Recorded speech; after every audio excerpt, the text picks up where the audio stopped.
नमस्कार। मैं स्वामी सच्चिदानंद महर्षि रमन जी का कृपा पात्र उज्जैन मध्य प्रदेश और वडोदरा गुजरात। तो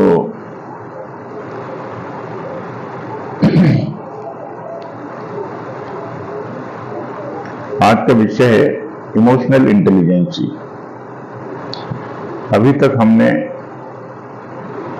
इंटेलेक्चुअल इंटेलिजेंसी के बारे में सुना था।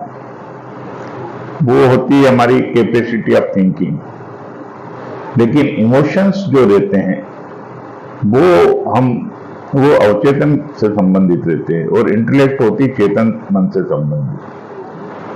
इमोशंस हम साथ में लेके आते हैं। इमोशन पशुओं में भी रहते हैं, मनुष्य में भी रहते हैं। हम विरासत में लेके आए हैं इमोशंस, बंदर में भी होते हैं और ये बहुत पावरफुल होते हैं। हमारे सारे दुखों का कारण हमारे संबंधों में जो कलह है, क्लेश है, हिंसा है, शोषण है, ग्रीड है, सब चीजें हैं, इनके ये इमोशंस ही जवाबदार हैं। जितना जितना हम इमोशनल होंगे, है ना, उतने उतने ज्यादा दुखी होते हैं। इमोशनल पर्सन बहुत ज्यादा परेशान होता है।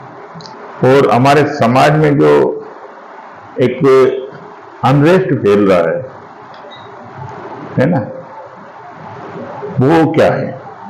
वायलेंस क्यों है दुनिया में? ये सब इमोशंस के कारण से गहरा तादाद में जो हम पशु योनि के साथ लेके आए ना, उनसे गहरा तादाद, बहुत गहरा हम इमोशंस और हम एक हो गए। और जो इमोशन हमसे कराते हैं हम करते हैं। क्रोध आया, हमने किसी की हत्या कर दी, नागासाकी पर बम गिरा दिया, कहते हैं हिरोशिमा पे बम गिरा दिया। आदमी इतना क्रूर हो जाता है। आज आप देखिए यूक्रेन में युद्ध हो रहा है ना। ये जो युद्ध होते हैं ये सब क्या है? इन्वॉल्वमेंट है, तादाद में गहरा इमोशन से। ठीक है ना। मैं हिंदू हूं, मैं ब्राह्मण हूं, मैं क्षत्रिय हूं, ये सब क्या है? हम एक गहरा तादाद में हमारे इन सब चीजों से। तो ये इमोशन हमारे दुख का कारण है। और इमोशन का अर्थ ही होता है इमूवर, यानी डिस्टर्बेंस, हमारे मन की शांति को भंग कर देते हैं। तो इस विषय पर अभी 2-3 दशक पहले एक किताब लिखी गई थी, इमोशनल इंटेलिजेंसी, डेनियल गोलमैन करके हुए, उनकी पुस्तक है। बाद में पुस्तक इतनी ज्यादा पॉपुलर हुई कि उसको मैनेजमेंट में पढ़ाया जाने लगा, IIM में पढ़ाया जा रहा है और इंडस्ट्रीज में पढ़ाया जाता है, सब दूर इसको पढ़ाया, साइकोलॉजी में पढ़ाया जाता है। आजकल ये बहुत इंपॉर्टेंट हो गया। अब मैं इसके वैसे 4 वो होते हैं, यानी इमोशनल इंटेलिजेंसी का अर्थ है self awareness, awareness of emotion, emotional awareness को ये इमोशनल इंटेलिजेंसी कहते हैं। पहले हम ये समझेंगे कि इसके 4 जो मुख्य स्तंभ हैं वो है अवेयरनेस ऑफ ओन इमोशंस, हमारे अपने इमोशंस के प्रति जागरूकता। इसका दूसरा सोपान है, स्तंभ है अवेयरनेस ऑफ अदर्स इमोशंस, दूसरों के इमोशंस की भी अवेयरनेस होना चाहिए। कोई आदमी बहुत गुस्से में, आप भी उसके साथ गुस्सा हो गए, 12 बज जाएगी, दोनों लड़ाई हो जाएगी ना। तो पहले हमें दूसरे के इमोशंस को समझना पड़ेगा, उनके प्रति सेंसिटिव होना पड़ेगा, है ना। तो वो अवेयरनेस भी चाहिए।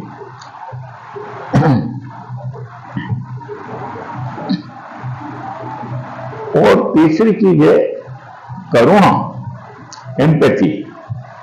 करुणा क्या होती है कि दूसरा व्यक्ति अगर नेगेटिव स्टेट ऑफ माइंड में है और वो कुछ गलत कर रहा है तो उसके प्रति, उस व्यक्ति के प्रति आप द्वेष न रखें, घृणा न रखें, उसके प्रति करुणा रखें। क्योंकि उसकी जो मेंटल स्टेट है वो उसको करा रही है। इसलिए एम्पैथी भी होना चाहिए, है ना, हमारे अंदर, यानी प्रेम होना चाहिए उसके प्रति, सबके प्रति। चौथी चीज है सोशल स्किल। जब आप अपने इमोशंस के प्रति जागरूक हैं, दूसरे के इमोशंस के प्रति जागरूक हैं, है ना, और आपके अंदर उनके प्रति करुणा है, तो अब आपको किस तरह से व्यवहार करना समाज में, आपके समाज में, आपके जहां कार्य करते हैं वहां पर, आपकी जो दुकान है, आपकी जो इंडस्ट्री है, आपकी जो सोसाइटी है, आपके जो रिलेशन है, पति पत्नी, है ना, पेरेंट्स और चिल्ड्रन, सबके बीच में जो एक रिलेशनशिप है, उसमें हम किस तरह से व्यवहार करें, इसको बोलते हैं सोशल स्किल, है ना। इससे क्या होता है, फिर हमें एक मोटिवेशन मिलता है किसी काम को करने का, एक मोटिवेशनल फैक्टर प्राप्त होता है, सेल्फ रेगुलेशन आता है। हमें क्रोध आया तो इसलिए नहीं कि हम क्रोध कर दें, फिर कहेंगे उसने ऐसा क्यों किया इसलिए मुझे क्रोध आया, ये गलत चीज है। दूसरे को दोष नहीं देना है, हमें अपने इमोशंस को देखना और we are responsible for our own emotions. तो दूसरा व्यक्ति हमारे इमोशंस के लिए रिस्पॉन्सिबल नहीं हो सकता। और अगर दूसरा कोई व्यक्ति दुख में, क्रोध में, ग्रीड में, उसके प्रति करुणा रखो, क्योंकि he is unaware so he is doing so, that is why, ये समझना पड़ेगा। तो अब हम आते हैं कि ये अवेयरनेस कैसे आए। हमें प्रैक्टिस करना पड़ेगी मेडिटेशन की। Without meditation emotional awareness is not possible. इस चीज को गहरे से समझना, तो भगवान बुद्ध ने बहुत अच्छी तरीका बताया था आज से 2600 साल पहले। वो जो आज भी अक्षुण्ण है, अखंड है, वो ये था, पहले अपनी सांस के प्रति अवेयर हों, फिर अपने शरीर के प्रति अवेयर हों, फिर अपने विचारों के प्रति अवेयर हों, फिर अपने इमोशंस के प्रति अवेयर हों, फिर अपने मूड्स के प्रति अवेयर हों, है ना। ये सब करने के बाद आपके अंदर एक होलिस्टिक अवेयरनेस आएगी, ऑल इंक्लूसिव अवेयरनेस आएगी, आप सबके प्रति एक साथ जागेंगे। उस होलिस्टिक अवेयरनेस से भगवान बुद्ध कहते हैं करुणा का जन्म होता है, और उस करुणा से आप दुनिया का उद्धार कर सकते हो, दूसरों को मार्ग दिखा सकते हो। तो इमोशनल अवेयरनेस के लिए आपको देखना पड़ेगा, पहले अपने श्वास को ऑब्जर्व करना पड़ेगा, अपने विचारों को ऑब्जर्व करना पड़ेगा, अपनी बॉडी को ऑब्जर्व करना पड़ेगा, अपने इमोशंस को ऑब्जर्व करना सीखना होगा, अपने मूड्स को ऑब्जर्व करना पड़ेगा। इमोशंस और मूड्स में अंतर रहता है। इमोशंस टेम्परेरी रहते हैं, एक फोर्स ऑफ एनर्जी होते हैं, है ना, एम्प्लीफाइड एनर्जी। और जो मूड्स रहते हैं वो बने रहते हैं सतत, नेगेटिव मूड, पॉजिटिव मूड, उनका ड्यूरेशन लंबा रहता है, कई दिन का भी हो सकता है।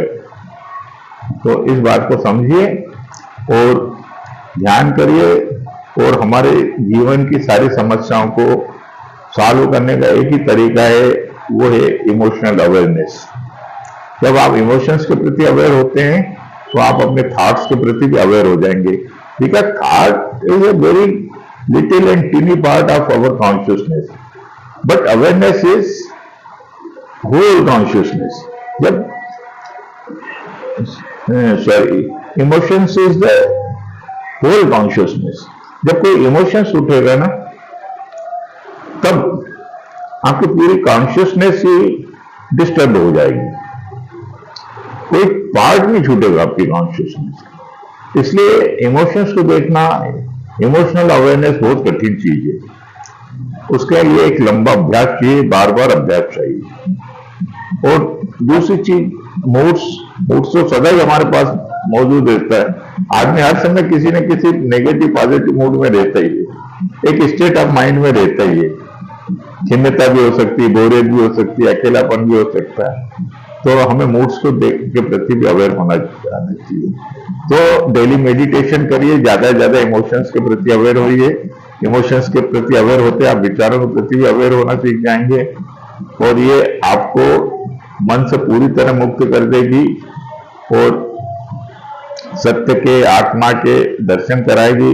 परमात्मा का प्राप्ति भी इसी से ही होगी, अवेयरनेस से। अवेयरनेस जो है सर्वश्रेष्ठ चीज। अवेयरनेस से सारे दुखों से मुक्ति हो सकती है। तो आप सेल्फ अवेयरनेस बढ़ाइए, मेडिटेशन के द्वारा ही बढ़ेगी, और कोई तरीका नहीं। इतना कहकर मैं अपने वाणी को विराम देता हूं। कृपया सब्सक्राइब अवश्य करिए, लाइक करिए, इसके लिए बहुत बहुत धन्यवाद।